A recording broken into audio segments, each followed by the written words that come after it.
Iglesia de Cristo, reanima tu amor y espera. Amén, hermanos. Estamos presentando a ustedes un estudio panorámico de Apocalipsis. Y el título que nos ocupa en esta ocasión es La séptima trompeta del Apocalipsis.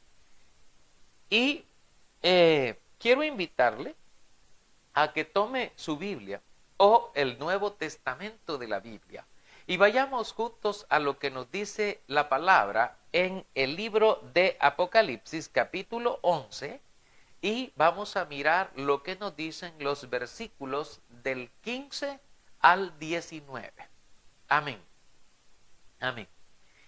El séptimo ángel tocó la trompeta y hubo grandes voces en el cielo que decían: los reinos del mundo han venido a ser de nuestro Señor y de su Cristo, y Él reinará por los siglos de los siglos. Y los 24 ancianos que estaban sentados delante de Dios en sus tronos se postraron sobre sus rostros y adoraron a Dios, diciendo: te damos gracias, Señor, Dios Todopoderoso, el que eres y que eras y que has de venir, porque has tomado tu gran poder y has reinado. Y se airaron las naciones, y tu ira ha venido, y el tiempo de juzgar a los muertos, y de dar el galardón a tus siervos los profetas, a los santos y a los que temen tu nombre, a los pequeños y a los grandes, y de destruir a los que destruyen la tierra. Y el templo de Dios fue abierto en el cielo, y el arca de su pacto se veía en el templo, y hubo relámpagos, voces, truenos, un terremoto y grande granizo. Amén. Aquí, hermanos, quizás con esto de la séptima trompeta no nos vamos a detener a examinar cada elemento, porque ya aparece relacionado más adelante cuando ya estudiamos lo que nos hace falta para irlo discerniendo y de irlo entendiendo bien este mensaje. Sin embargo, es necesario que consideremos algunas cosas, algunos elementos que aparecen aquí. La expresión, hermano, grandes voces o grandes, esta expresión, grandes voces, se refiere a gritos, hermano, gritos. Amén, para que usted y yo nos entendamos. Cuando la séptima trompeta fue tocada por el séptimo ángel, dice la Escritura que hubo estas grandes voces en el cielo que decían: los reinos del mundo han venido a ser de nuestro Dios y de su Cristo, y Él reinará por los siglos de los siglos. Amén. Hay algunas interpretaciones de algunos teólogos tal vez, o tal vez predicadores, tal vez no los teólogos, sino los predicadores, que hacen creer, hermano, en este contexto, que Jesucristo va a venir a reinar aquí a la tierra, y que desde aquí, de la tierra, Él va a gobernar desde aquí. O sea, la tierra será aquí en la tierra será su trono, y desde aquí Él hará esa gobernanza para todo el mundo. Hermanos, hay algunos que creen eso. Aquí la Biblia lo que nos dice a nosotros, que las grandes voces decían: los reinos del mundo han venido a ser de nuestro Señor y de su Cristo, y Él reinará por los siglos de los siglos. Hemos de recordar que Jesucristo tomó, por ejemplo, a sus 12 apóstoles, los tomó de aquí de la tierra, estando ellos todavía en el cuerpo físico. Y debemos de entender que el Señor les hizo una promesa de sentarse en 12 tronos para juzgar a las 12 tribus de Israel. Quiero decir con esto, hermanos, que aunque nosotros estamos en el mundo y vivimos en el mundo, vivimos en la carne, no militamos según la carne, sino que militamos según el poder de Dios. Es decir, que aunque estamos en el mundo, no somos del mundo, como lo dijera nuestro Señor Jesucristo en la oración que Él hace en Juan capítulo 16 y 17, donde el Señor Jesucristo le pide al Padre diciendo: Padre, yo te pido por estos que del mundo me los diste. A ninguno se ha perdido, sino solo el hijo de perdición. Y le dice: yo no te pido, Padre, que los quites del mundo, sino que te pido que los guardes del mal. Cuando estaba en el mundo, dijo Cristo, yo los guardaba en tu nombre. Yo los guardaba a ellos. Pero ahora, Señor, te pido que no que los quites del mundo, sino que los guardes del mal. Es decir, que el Señor Jesucristo toma pueblo. Fíjese que esto es bien importante de que nosotros lo sepamos. El Señor Jesucristo toma pueblo de todos los pueblos de la tierra, porque el llamado de Dios es para todos los hombres. Amén. Debemos de entender ese panorama así de amplio. El llamado que Cristo hace abarca a toda la humanidad. Es decir, cuando Cristo, hermanos, dice: vengan a mí todos los que están trabajados y cargados, y yo los haré descansar, la magnitud de alcance es el globo terráqueo, el mundo entero, igual que el alcance de Juan capítulo 3, versículo 16, donde el Señor en su palabra dice: porque de tal manera amó Dios al mundo, que dio a su Hijo unigénito, para que todo aquel que en Él cree no se pierda, mas tenga vida eterna. Dice: porque de tal manera amó Dios al mundo. Y esa expresión, mundo, se refiere a la totalidad de todas las personas que existen. Y si bien no todas las personas obedecieron el Evangelio, pues eso dice el libro de Romanos, Romanos capítulo 10, pues escrito está en la profecía: Señor, ¿quién ha creído a nuestro anuncio? Más hermosos son los pies de los que anuncian buenas nuevas. Amén. Entonces, esto que la Escritura nos dice a nosotros es porque el alcance es universal. Hermanos, el alcance de esto es universal. En el libro de Hechos, capítulo 17, allá por los versículos 30 y 31, dice que Dios, habiendo pasado por alto los tiempos de la ignorancia, ahora le manda a todos los hombres y en todo lugar que se arrepientan. Ahora, ¿qué va a pasar con aquellas personas que se arrepintieron? Los que se arrepintieron, confesaron a Cristo, se bautizaron para el perdón de sus pecados y perseveraron en la iglesia que el Señor dejó en la tierra. ¿Qué va a pasar con ellos? Cuando llegue la final trompeta, cuando se toque la trompeta final, cuando se oiga la llamada, así como dice el canto aquel que dice, cuando habla del cuando la trompeta suene en aquel día final, ¿verdad? Amén.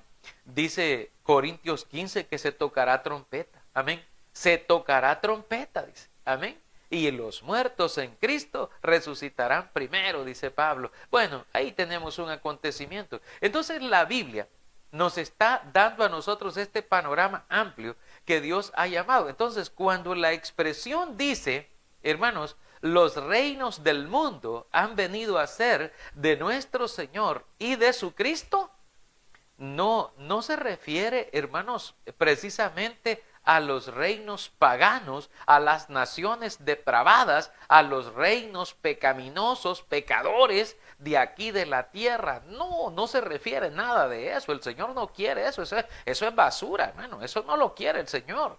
Porque ellos decidieron apartar su corazón y entonces vinieron a ser como Sodoma y Egipto. Vinieron a ser, así como lo dice la Biblia, aquí en el capítulo 11. Amén.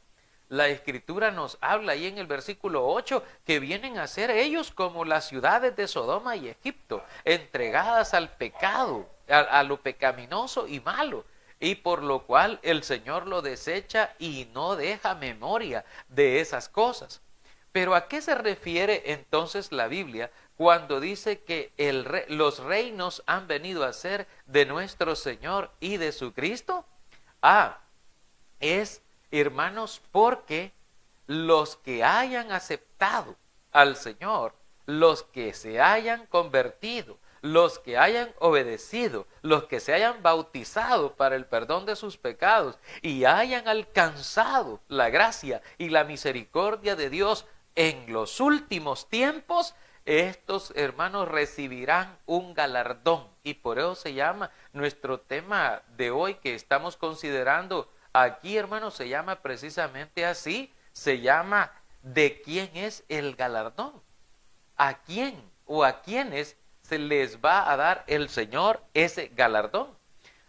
La Biblia nos dice a nosotros, usted ha de recordar, yo sé que aquí yo solo voy recordando algunos elementos, a algunos de ustedes hasta les parecerá aburrido tal vez, pero yo les estoy solamente recordando algunas cosas. La Biblia nos dice a nosotros en el Evangelio de Mateo capítulo 6, ahí por el versículo 33, la Biblia dice que, hermano, que busquemos primeramente el reino del Señor y su justicia para alcanzar la justificación que es por la gracia, que es por fe en Dios. Y dice, y todas las demás cosas os serán añadidas. Es decir, ¿y qué va a pasar con aquellos que hayan obedecido al Señor?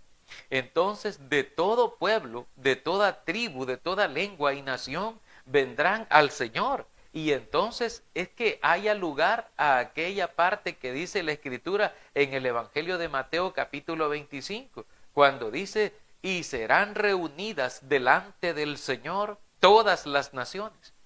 Y entonces apartará el Señor a los justos de los injustos, como el pastor aparta las ovejas de los cabritos, y pondrá a las ovejas a su derecha y los cabritos a su izquierda.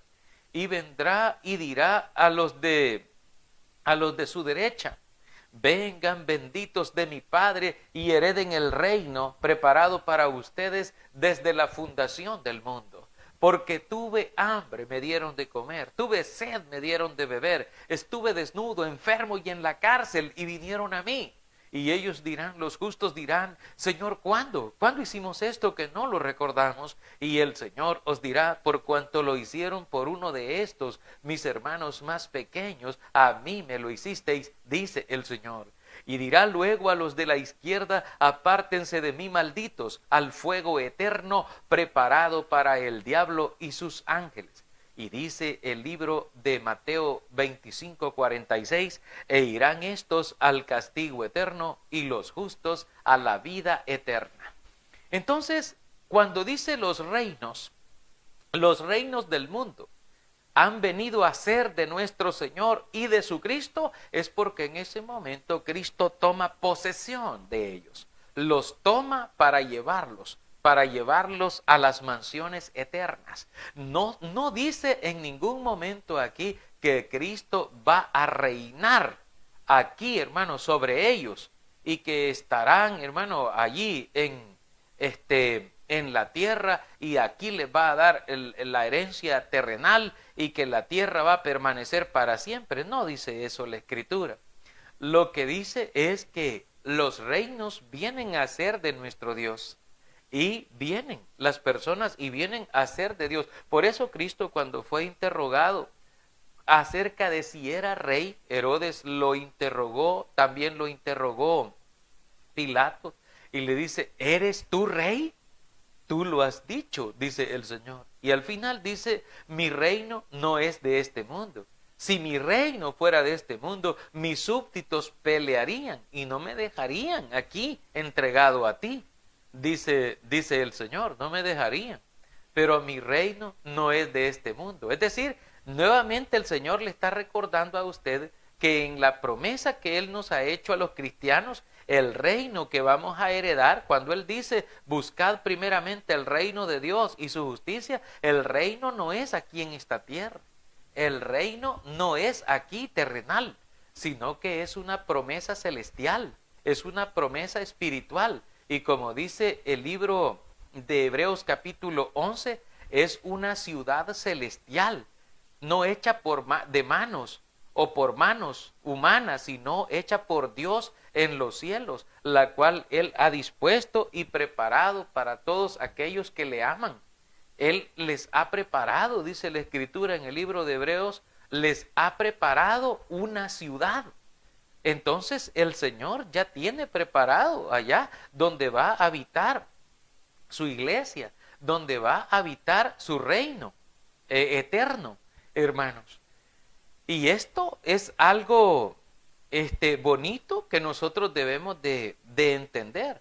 ¿Por qué? Porque el Señor va a reinar para siempre. La Biblia dice que, bueno, el Señor no reina por unos pocos años, como lo hacían los reyes del pasado, que ellos reinaban por 30, 40, 50 años y después de eso se morían y venía otro rey. Pero el rey que nosotros adoramos es un rey que permanece para siempre, es un rey eterno. Y esta naturaleza eterna de Cristo y de Dios, nos la muestra también la trompeta número 7 de Apocalipsis, cuando dice, y Él reinará por los siglos de los siglos. Esa expresión implica eternidad, los siglos de los siglos, es decir, los cientos de los cientos de años.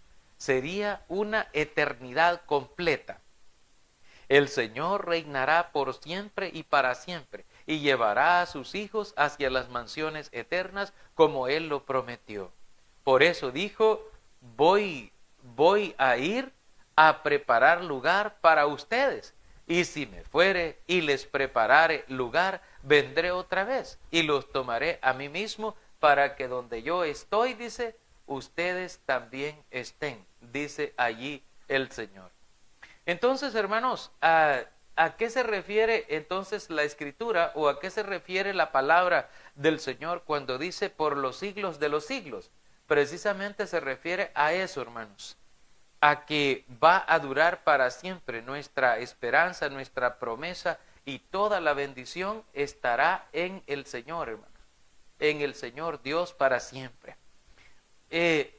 Amén.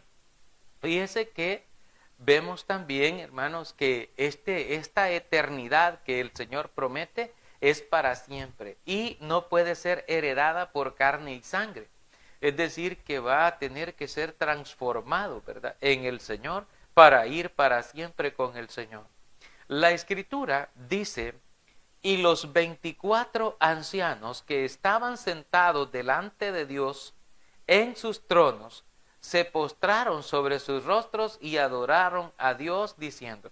Aquí aparecen 24 ancianos que estaban sentados sobre sus 24 tronos, que estaban, hermanos, delante del Señor, delante de Dios. Y usted me dirá, hermano, ¿y estos 24 ancianos quiénes eran? Si me pregunta, no lo sé.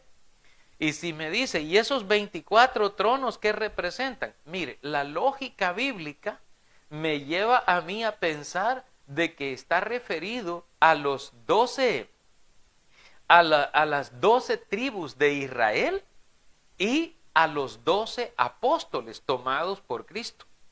Unos representando al Antiguo Testamento y los otros representando al Nuevo Testamento. Entonces usted me entiende esta parte. Es decir, los patriarcas representando al Antiguo Testamento, al Antiguo Pacto y a las promesas de Dios. Y los apóstoles presentando el Nuevo Testamento, presentando a la iglesia. Amén, hermanos. Y de esto pues hay cierta moción que Jesucristo les dijo a sus discípulos de que ellos se sentarían sobre 12 tronos. Pero este es un símbolo que debemos entender, hermano, que a esto se refiere. Y sin embargo, ellos dan honra también y gloria al Señor. Y adoraron al Señor estos 24 ancianos y dijeron: te damos gracias, Señor, Dios Todopoderoso, el que eres y que eras y que has de venir. Aquí menciona nuevamente la eternidad de Dios, la eternidad del Señor y también otra característica del Señor.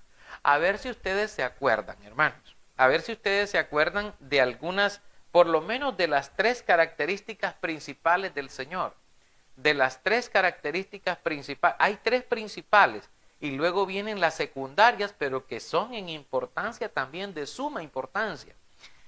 Por ejemplo, si decimos que Dios todo lo puede hacer, ¿cómo se le llama, hermanos? Amén, se le llama omnipotente y a eso se le llama Dios Todopoderoso. El Todopoderoso lo convierte en un ser omnipotente, que todo lo puede hacer, no hay cosa que no pueda hacerla. También la Escritura nos presenta a Dios como el que todo lo sabe, como el que todo lo entiende, como el que todo lo conoce. A esto se le llama omnisciencia, por eso decimos que Dios es omnisciente. Dios ya lo sabe, Dios ya lo conoce, como dice la Biblia de Cristo.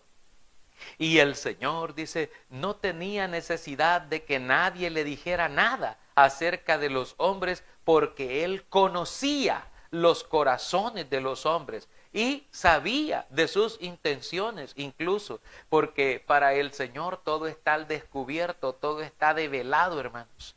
Y por eso se llama omnisciente, porque Él todo lo sabe, todo lo conoce. Amén. Entonces hemos visto que Dios es omnipotente, que es Dios todopoderoso, también que es omnisciente, que todo lo sabe. Pero también, hermanos, la Escritura nos presenta a Dios como Dios omnipresente. Es decir, Dios está en todas partes. Dios está en todas partes. De hecho, en la profecía dice: si te remontares a las estrellas, y allá entre las estrellas pusieres tu nido como águila, de allí te derribaré, dice el Señor.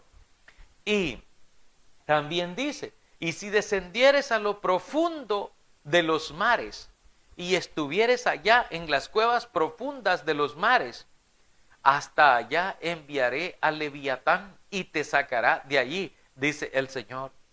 Si subo a los cielos, allí estás. Y si descendiere, dice la profecía, a lo profundo del Seol, allí estás también. Lo mismo te son la luz que la oscuridad. Entonces, ¿a dónde podré ir que pueda huir de tu presencia? Porque he aquí, estás en todas partes. ¿Entiende, hermano, esto? O sea, Dios, yo sé que a veces es complicado entender estos temas así muy a la rápida, pero Dios es omnipresente, Él está en todas partes. Entonces Dios es omnipotente, omnipresente y es omnisciente. Pero también Dios tiene otras características y una de ellas es, por ejemplo, la característica de eternidad. Cuando dice que Él vive por los siglos de los siglos, es porque es eterno, Él es para siempre. Y esta expresión, hermano, dice: y Él reinará por los siglos de los siglos, dice. Amén.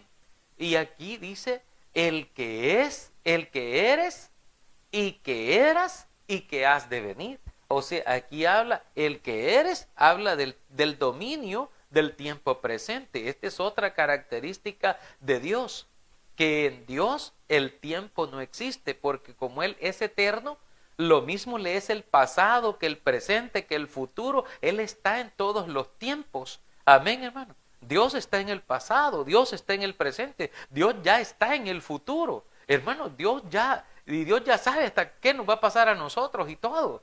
Todo Dios ya lo sabe.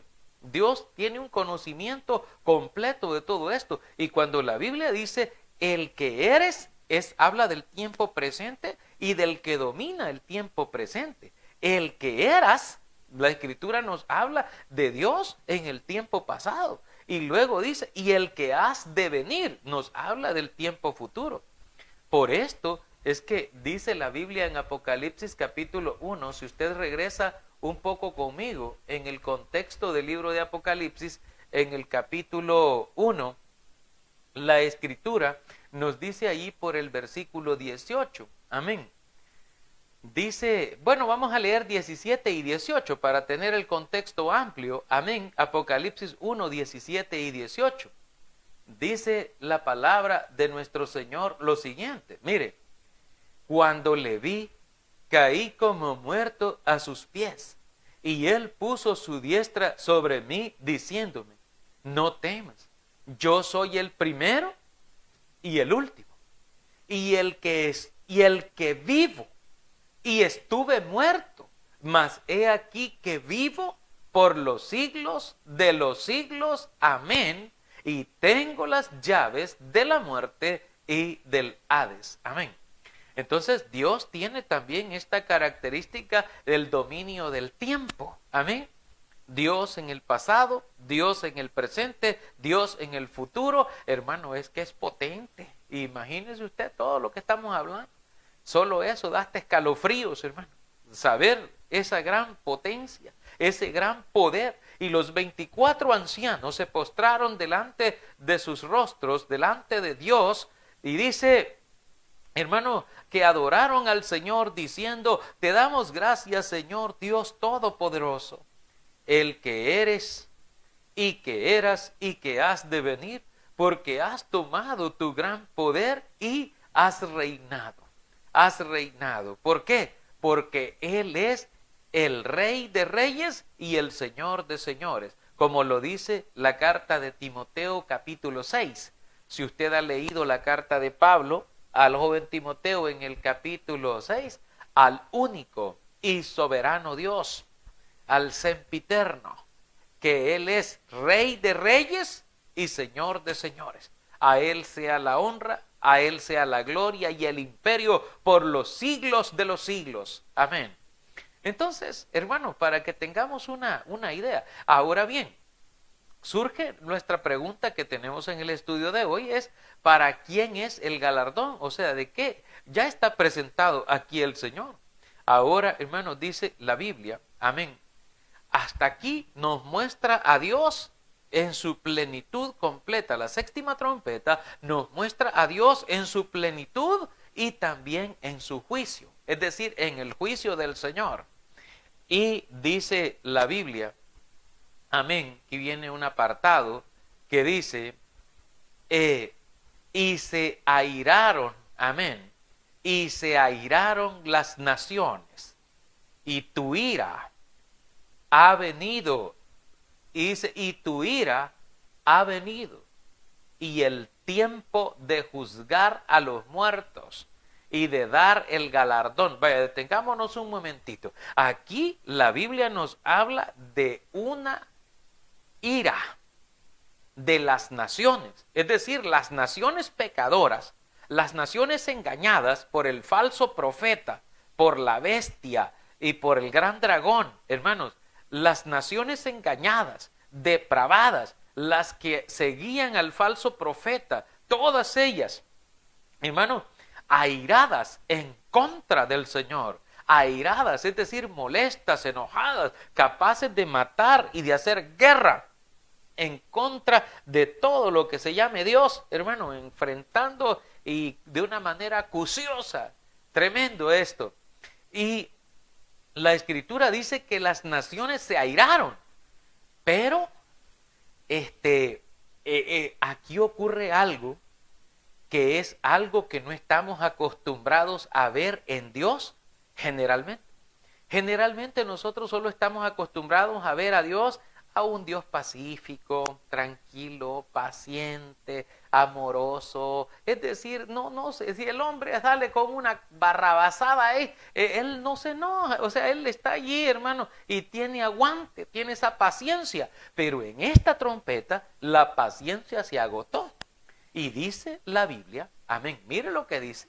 Dice, y tu ira, acompáñenme a leer ahí, hermanos, estamos en el capítulo 11, amén, dice, versículo 18, amén, dice, y se airaron las naciones, o sea, las naciones se airaron, y tu ira ha venido, amén, y tu ira ha venido. Esta ya no es la ira de las naciones. Este ya no es el enojo de las naciones, es la ira de Dios, la ira del Señor. Hermanos, mire, allí en el libro de Romanos, en el capítulo 1, Romanos capítulo 1, dice que la ira de Dios se revela desde el cielo contra toda injusticia e impiedad de los hombres que detienen con injusticia la verdad. Amén. Allí está, hermano. Dice la Biblia que la ira del Señor se revela de esa manera. Se enciende, hermano, cuando se enciende la ira del Señor. Ya la hemos visto en la Biblia, se ha visto encendida varias veces la ira, pero esta es la ira final, hermano. Y entonces nos recuerda aquello que decían en el sexto sello. ¿Se acuerda usted, hermano? Cuando hablábamos del sexto sello en el capítulo 6 de Apocalipsis. Amén, del versículo 14 en adelante. Vamos sí, por ahí está, hermanos. Amén. En el sexto sello, del 12 en adelante. Cuando abrió el sexto sello, hubo un gran terremoto. Y el sol, dice, se puso negro como tela de silicio, y la luna se volvió toda como sangre, y las estrellas cayeron del cielo como la higuera deja caer sus higos cuando es sacudida por un fuerte viento. Amén. Y continúa diciendo, hermano, y dice que los reyes de la tierra y los grandes, los ricos, los capitanes, los poderosos, todo siervo y todo libre se escondieron en las cuevas y en las peñas de los montes, y decían a los montes y a las peñas: caed sobre nosotros y escondednos del rostro de aquel que está sentado en el trono y de la ira del Cordero, porque el gran día de su ira ha llegado, dice. ¿Y quién podrá sostenerse en pie? Entonces, de eso nos habla, de ese día de la gran ira del Señor. Hermano, es que el día de la ira, un día de juicio, y ya vamos a ver más adelante, porque esto tiene más contexto más adelante, cuando aparece algo que se llaman las 7 copas de la ira de Dios. Amén, ya va a ver lo que pasa. Yo por eso le invito a usted que tenga paciencia, porque esto está en capítulo. Amén, esto va en capítulo, va despacio. Porque, hermano, ya terminamos las trompetas. Sí, espéreme, nos faltan las copas. Nos faltan las bestias del Apocalipsis. Nos falta la gran batalla de Armagedón también, hermano. Nos faltan los 1000 años, el milenio y todo lo demás. Hermano, entonces nos hace falta todavía un buen rato estudiar un poco Apocalipsis así, en esta forma, en esta manera ampliada, hermanos. Entonces dice la Escritura en el versículo 18, amén, que dice: y el tiempo de juzgar a los muertos y de dar el galardón a tus siervos. Veamos a quiénes o para quiénes es el galardón. Yo quiero decirles a ustedes, hermanos, que la palabra galardón es un premio. El galardón es un premio. El galardón es para nosotros la corona de la victoria, la corona de la justicia, la corona de la vida que Dios da a sus hijos. Eso es para nosotros los creyentes, para los cristianos, es algo muy maravilloso, porque se le llama galardón. ¿Por qué? Porque Dios lo da como premio a nosotros. Por eso habla la Biblia en Apocalipsis 22, Y dice, he aquí yo vengo pronto y mi galardón conmigo. Sí, mi galardón conmigo, para recompensar a cada uno, ¿verdad? Según sea su obra, y el que tenga ahí la corona, la justicia, la bendición, el Señor lo va a dar. Pero también en Tesalonicenses, por allá la segunda de Tesalonicenses, dice que Él va a venir en llama de fuego para dar retribución. No dice galardón, allá dice retribución, y una retribución es como un castigo o una reprimenda, hermano, a alguien que hizo algo malo, a una acción mala, una cosa mala. Bueno, entonces hablando un poco de lo que es el galardón del Señor, el galardón, ¿a quiénes se los va a dar? Lea conmigo el versículo 18, en su última parte dice, y de dar el galardón a tus siervos, los profetas. Mire qué hermoso, a los profetas, a sus ministros, a sus predicadores, a todos. Luego dice a los santos. ¿Y quiénes son los santos? Los santos son todos aquellos que son cristianos, que se apartaron para vivir para Dios. Esto lo explica Pablo cuando le escribe a las iglesias, dice a los santos, a los hermanos, a los amados, porque santos son aquellos que se apartaron del mundo para vivir para Dios. Entonces Dios le va a dar a todos sus santos, les va a dar también este galardón. Amén. Y dice también, y a los que temen tu nombre, es decir, a los que tienen temor del nombre del Señor, a los que le aman, a los que le temen. Amén. A ellos les da el galardón el Señor también. Dice también la Biblia, a los que temen tu nombre, a los pequeños y a los grandes. Amén. Y de destruir a los que destruyen la tierra. Mire, aquí la reprimenda, la retribución es destruir a los que destruyen la tierra.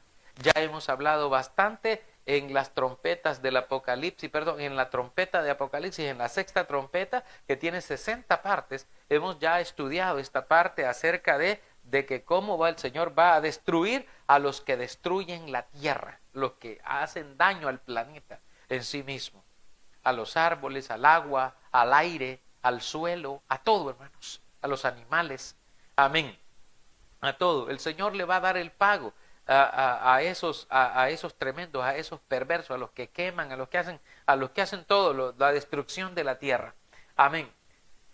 Y dice el versículo 19, y el templo de Dios fue abierto en el cielo, y el arca de su pacto se veía en el templo, y hubo relámpagos, voces, truenos, y un terremoto y grande granizo. Amén. Más adelante vamos a ver lo que pasó con esas voces. Ahí yo digo que son unas voces ahí. Y también los truenos dicen algo, pero es prohibido que Juan lo escribiera. Así que, bueno, eso lo vamos a estudiar en una próxima oportunidad. Hermanos, damos gracias a Dios y a cada uno de ustedes que nos han acompañado. Iglesia de Cristo, reanima tu alma.